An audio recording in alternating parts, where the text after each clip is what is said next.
Впереди кто-то стоит. Ну, здорово, Антошка. Толкнуть тебя Очкарик в лобе фарик на. в лоб. Да.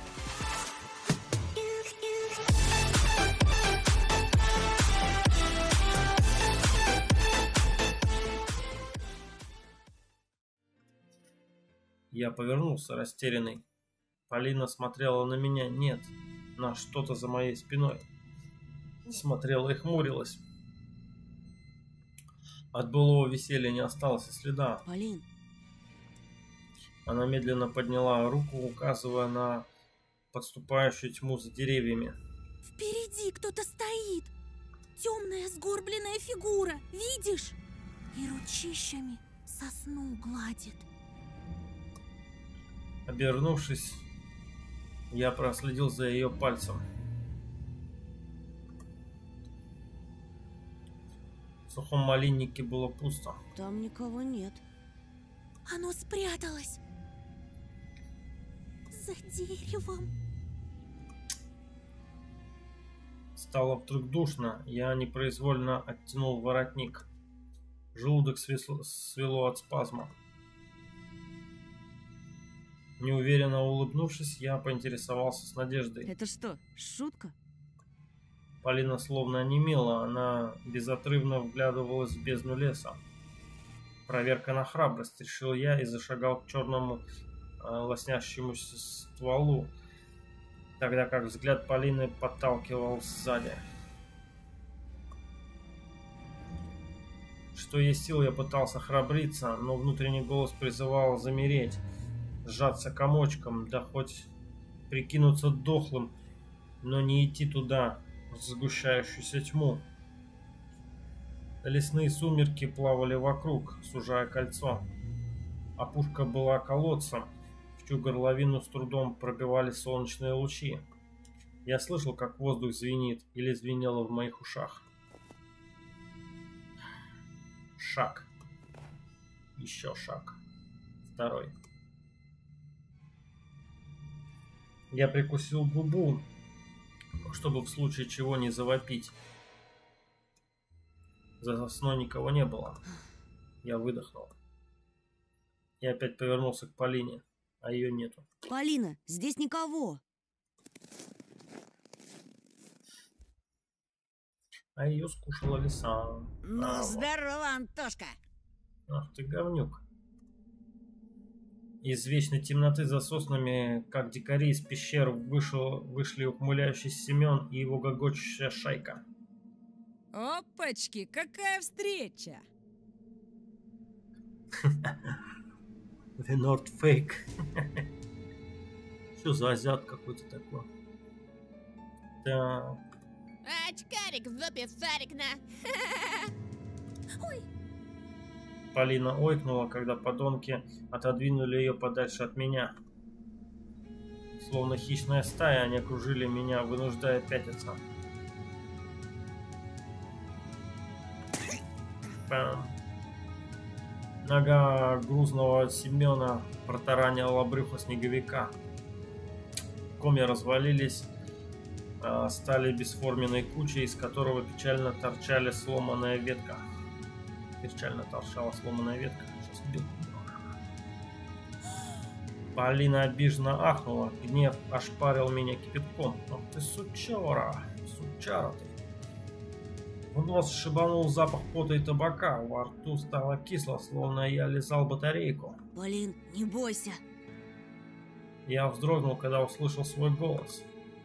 Он был неестественным, свирепым и пугающим. Полинка-то чё бояться? Лучше за себя беспокойся.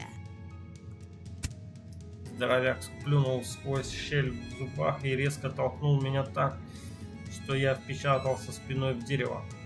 Ну как? Страшно, мудила.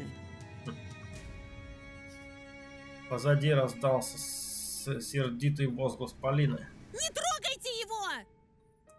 Ну какая свирепая.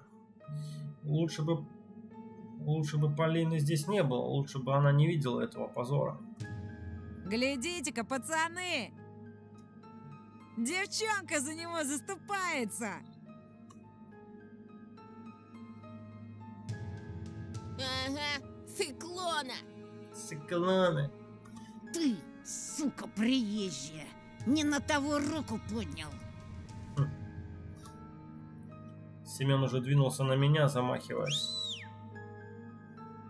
Внезапно другой хулиган в спортивных штанах оглушительно свистнул, и здоровяк покорно опустил занесенную руку. Это было неожиданно. Главный в банде оказался не Бабурин.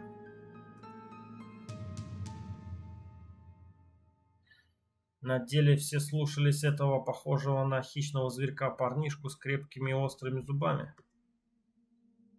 Бить не стали. Видимо, собирались для начала поглумиться на глазах у девочки. Проклятие. Слышь, Гондон Батькович, а это кто? Еще одна подружка? Да у тебя тут гарем, на. Только сейчас заметил рядом с собой дрожащую от холода жуйку, на шерсть которой налипли комки снега. Видать, бежала от самой школы и нашла нас по запаху. Хулиган присел на корточки и жестом поманил собаку. Ой ты, батюшки, ко мне, сучка блохастая. Остальные мерзко захихикали. Собака, навострив уши, облизнулась и стала осторожно приближаться. Иди сюда. Иди, дам кое-чего. Ах ты пиздюк. Не успела собака принюхаться, как живодер схватил ее за ухо и с размаху пнул под хвост так, что она пролетела, скуля, в ближайший сугроб.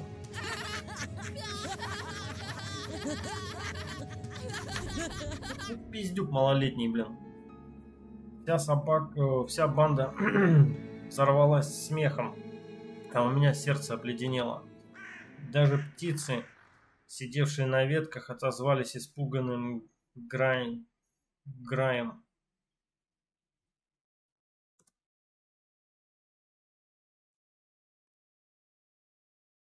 Мельком я заметил кое-что странное. Полина с трудом сдерживала улыбку. Ах ты, сучка. Туда же, да? Неужели настолько не любит собак, что садистский поступок точно развеселил ее? Встретившись со мной глазами, Полина сменила торжественную ухмылку на озабоченную гримасу. Почему она не убегает? Ужаснулся я. И будто кто-то прошел на периферии зрения в обманчивых сумерках спящего леса. Или просто кусты по ветру шевельнули заиндивелыми шипами веток. Робка, она ж больше срать не сможет. Давай теперь я. Второй раз ебану минус на минус даст плюс. Ебанаты, блядь. Так, но дворняги уже и след простыл. Чего ты, баран? Втолкуй его на очкарику, где его место. Только так, чтобы он понял. Ага, Рома. за ним косяк на. Костяк-то. Этот очкарик тебе при всем классе всек. Да без Б. Бам. Семен демонстративно поднес к моему лицу увесистое кольцо-печатку с каким-то геометрическим символом. Ща, парашник, я тебе этой печаткой так заряжу. Клеймо на всю жизнь останется. И куда подевалась моя потаенная сила и храбрость? Стой!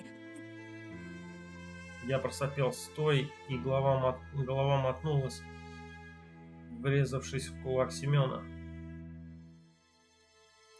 Красные искры брызнули из глаз. Бам! Сейчас меня забьют толпой. Пусть они прекратят! А, вот ты с кем там связалась, да? Прости, но пацанам надо по-мужски побазарить. А тебе в сторонке постоять. Брательник твой, что ли? Бяша, подсоби. Семен грубо толкнул меня навстречу подонку с раскосыми глазами, и тот подставил подножку. Я упал на острую корку льда, и толстяк тут же наступил на мою руку, не давая подняться. Из горла вырвался болезненный стон. Слыхали, как заныл? А ты случаем не педик? От злости и обиды я начал задыхаться. Боль нарастала. Ухо пульсировало и пекло. Точно его отрезали, а поверх пришили ком крапивы. Че молчишь, Антошка? Отвечай, ты педик? И тут я почувствовал чистую, незамутненную ярость, концентрант моей злобы. Как чернила спрута. Да, ёшкин кот. Она всплывала из глубин сознания, заполняя все мои мысли. Твари! Бам, нахуй! Знаете, что мой отец... Начинается. Кто-то педик. Семен загоготал. Это стало последней каплей. Страх и злость сцепились внутри меня, словно бешеные собаки. Он айкидо занимался, поняли? Да, нашел чем пугать. Он еще воевал. Таких, как вы, с закрытыми глазами убивает. Ну-ну. Я только слово скажу, он... Ромка поднял руку, остановив поток лжи, и сделал пару шагов вперед. Семен медленно отступил, дав мне возможность встать. Сосны качались молчаливыми стражниками. Неужели поверил? Или его смутило мое перекошенное от ярости лицо? Воевал, говоришь? Мой батя тоже воевал. В Афгане. Ну-ну. А твой? Великую Отечественную 812-го. И мой. Да, и в каких войсках, интересно? Я замялся, страх цепиться в глотку злости и пустить ей кровь. Да он фуфло гонит, Ромка. Бля, будуна. Ты так, бля. Думал, меня так просто развести? Я тебя, сучонка, насквозь вижу. На лице Ромки появилась гадкая улыбка. Ничего хорошего этого не предвещало. Ты сам себе приговор подписал. В школе тебя училка спасла, ну а теперь все. Хана тебе. Во-во. Яша. Давай, Антошка. Молись, чтобы твой труп по весне нашли б. Сидел бы ниже травы, был бы целочкой. Жирного стукнул, одно дело. Но про Афган пиздеть, где мой батя под пулями. Долг интернациональный. В Даште Марго, блядь. Бам, с Сёма, ноги сейчас. ушатай-ка его. Хулиганы вновь сомкнули кольцо, и я оказался напротив Семена. Кровь стучала в висках. Ну, Ромочка, ну хватит. Ты уже все доказал. Дай нам уйти. Ты иди. А мы пока мусор приберем. Меня зацепило даже не это оскорбление, а ласковая Ромочка из уст Полины. Во-во, я же сразу говорил, это добром не кончится. Уроды оттеснили девочку к соснам. Ветки качались, как будто что-то шептали, надеживали. Демонстративно крутанув, подставила острие к моему горлу. Слышь, Фрей, расслабься, а то больно будет. Эх ты говнюк. Вместо слов я выдохнул клуб пара. Ромка же дернул изо всех сил, и рюкзак перекочевал к нему. Полина взвизгнула. Ромка подмигнул ей, мол, без паники. Вальяжный и спокойный. Противно скалясь, он заглянул внутрь. Ты от нас что-то скрываешь, да? У меня в школе какая-то крыса сменку подрезала. Видал эту сменку, она там на подоконнике валяется. Ща поглядим, может, это был... Опачки! Ромка многозначительно ухмыльнулся. И нахер все полетело. Так, а что это у нас здесь? Учебники и тетради полетели на снег. Хулиган держал в одной руке портфель, а в другой что-то странно напоминающее маску. Вот и считалочка, да? Типа вот заяц, принеси еду. Он поднял ее высоко, словно пока показывал кому-то еще, кроме нас, кому-то в кронах, в сумерках, за деревьями. Старая маска зайца. Длинные потрепанные уши, едва заметно нарисованные нос и усы, облезлый мех на щеках. Откуда ей было взяться? Подбросил кто? Семен хохотнул. Новый год уже прошел, мудила. Или ты реально поехавший? Это не мое! Да как не твое, В твоем портфеле лежала она. Лизала она. Да ты там лизал. Она лежала, блин. Положили, вот оно и лежит. Так, там лиды что-то. Ромка наблюдал за этой сценой, ехидно улыбаясь. Дикари! Масок раньше не видели! Таких конченых не видели. А знаешь что? Надевай. Зачем? Давай, сейчас как в фильме «Маска». Давай всем пиздюлей там раздавать налево-направо. Надевай, говорю. Ну, ребят сами напросились. Попрыгаешь перед нами, зайчик. Давай! Или без штанов домой пойдешь на. Только не при Полине. Надену. Сёма, надень-ка на него.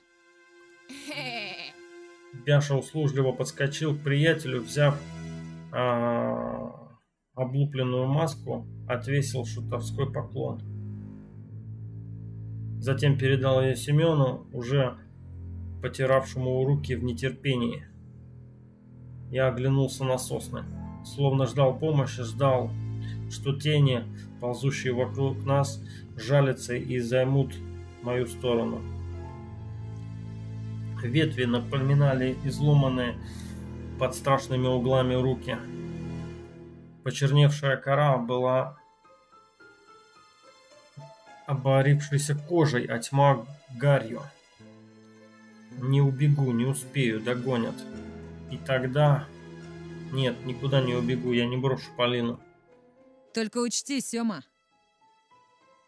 Если он скакать не станет, ты сам за него поскачешь. Этот чмошник и не станет?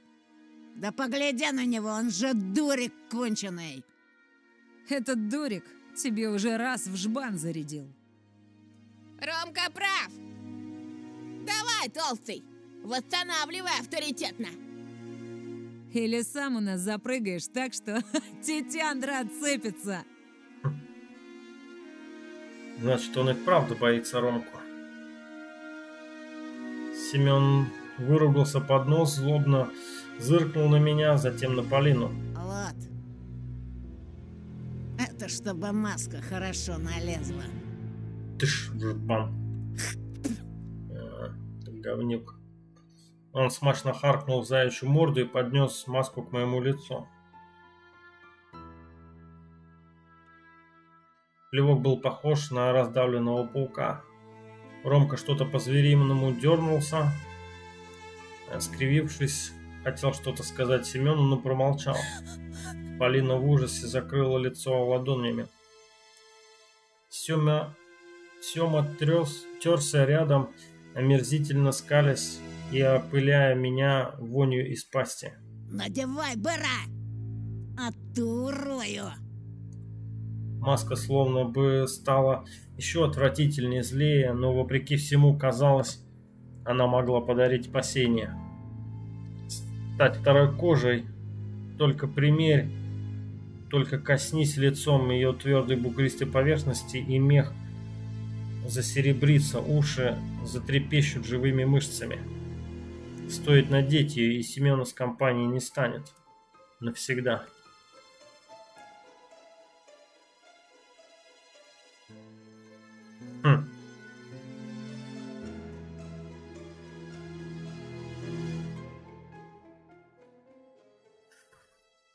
Дилемма. Дилемма. Все равно напялят. Все равно напялят. А так, может, маска, конечно... Ну, хер его знает. Он кто-то подкинул. Лиса подкинула. Может, лиса придет на помощь.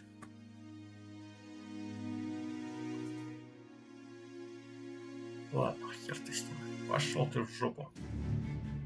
Почему-то Ромкино недовольство Семеном меня расхрабрило.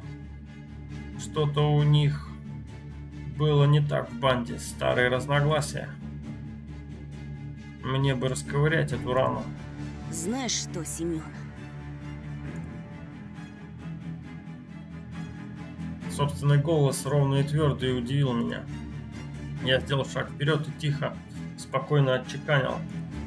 Иди нахуй. Правильно. Мир словно поставили на паузу, через секунду разморозили. Зраки Семена расширились, маска выпала из мясистых рук. Он некоторое время утопленно... Чего? Он некоторое время утопленно переваривал услышанное, будто тужился решить в уме сложное уравнение. И, судя по пульсирующим на лбе вене, ответ приводил его в бешенство. Остальные молча наблюдали за нами, предвкушая скорую расправу. Я заметил, как вытягивается в ужасе лицо Полины. Ты труп!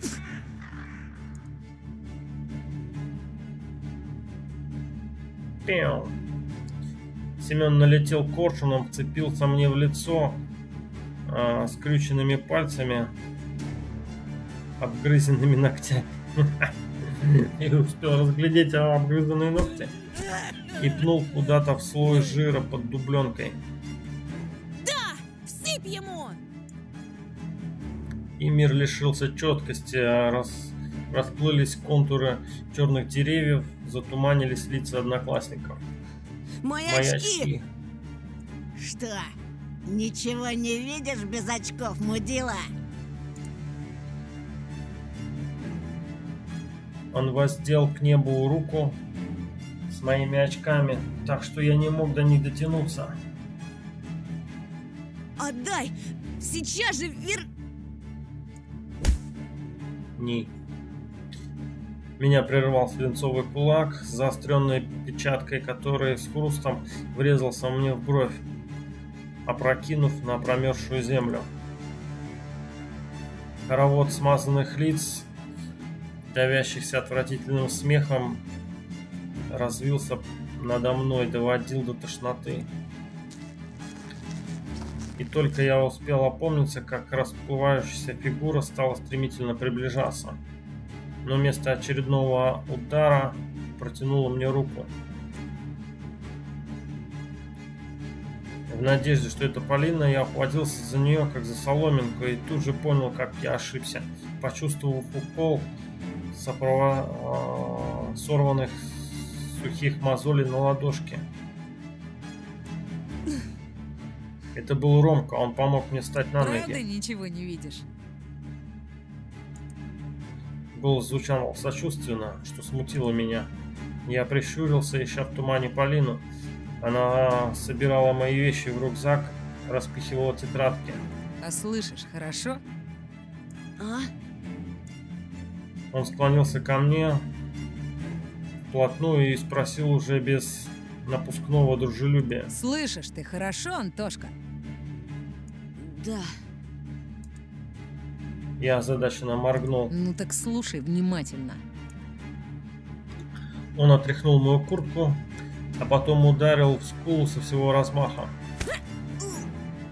Челюсть моя щелкнула. Попадись между зубов язык. я бы не только видел плохо, но и изъяснялся бы хуже Бяши. Меня занесло. Мир в очередной раз крутанулся илой, но Ромка поддержал за локоть, не давая упасть. Где-то далеко вскрикнула Полина. Антон! Бяша сгреб ее в охапку, не давая подбежать ко мне. Это тебе аванс. Еще раз увижу тебя с Полинкой, хотя бы в метре от нее пеняй на себя. Ты понял, а? Да. Чисто, чтобы закрепить. Кулак прилетел в мой висок. Мир опрокинулся. Казалось, я падаю в небо цвета разложившегося мяса. В небо цвета разложившегося мяса. Я схватился за корни, чтобы не кувыркнулся вверх. Сознание с дутым шариком болтались на поверхности пучины и тянуло, скользило ко дну. Я пытался привстать. Размытые фигуры, Полина отмахивалась, и две другие, взяв ее под руки, уводили прочь. Мало ли, какие психи по лесу шастают. А Тоша пускай отдохнет. Полина! Ботинок Ромки прилетел мне в лоб.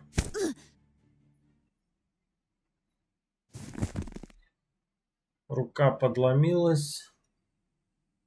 Затылок стукнулся о лед, зрачки безвольно закатились. Тьма выпрыгнула, замерла и слопала меня. Ща лиса. Не.